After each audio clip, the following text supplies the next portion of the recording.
Hi there. Hopefully the sound of construction up behind my house is not coming through too strongly on this mic. Uh, Last video, I spoke about using an incident light meter in order to measure light. That generated a fair amount of discussion, well, a fair amount for my channel, and so I thought I'd just revisit the whole idea of exposure and just clarify a few points about that.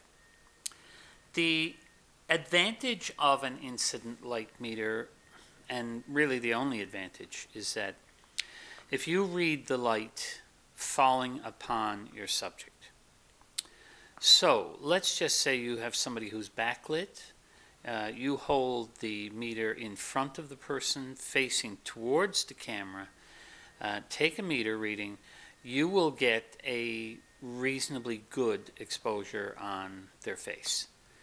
It will blow out the background, but if you're backlighting it, that's probably what you're looking for.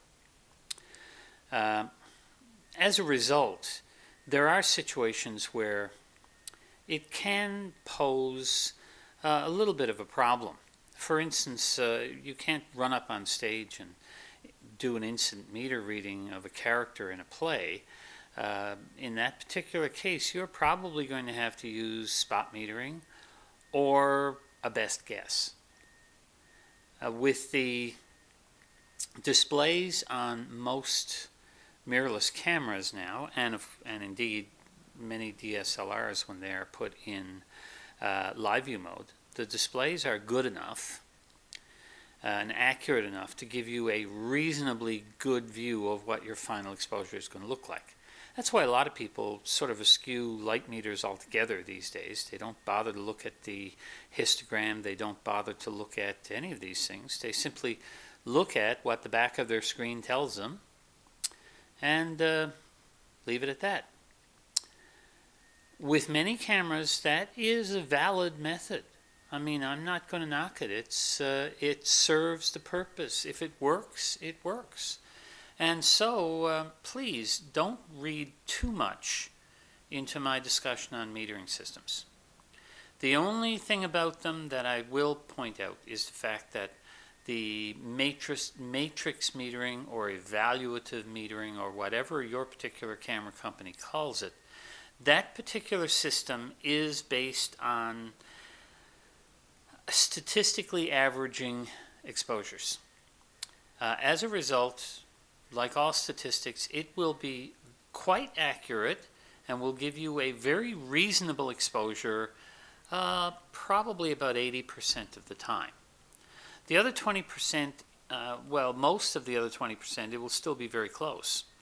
And if you're shooting RAW, you can probably make up for any issues with the exposure.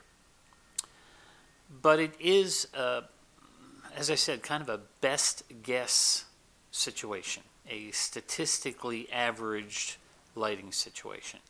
If you were to use center-weighted metering, it will require much more from you. You will have to be very careful about where you are pointing that camera when you are metering.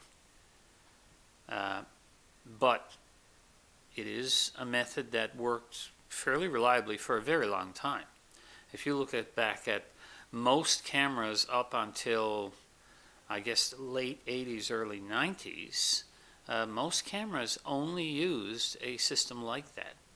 Okay, the idea of metering zones and like matrix metering didn't come till much later. I can't remember who brought it in first. I know that Nikon had it fairly early. And it was probably by the, I would say probably the mid-80s that it started showing up in more cameras. Meanwhile, what else can we say? Well, spot metering is extremely demanding. It requires you to be extremely careful about where you meter. Sometimes people get it confused and they think, oh, spot metering means it meters exactly where the camera is focusing. That is true of some cameras, but in some, the spot metering is in the center and stays there. So make sure that you are aware of how spot metering works with your particular camera. Remember, with spot metering, you are likely going to have to meter, lock the exposure with the AE lock, and then recompose, because the area of your image that is the medium gray that you're trying to basically meter for, well, that may not be right where you want to focus. So be careful.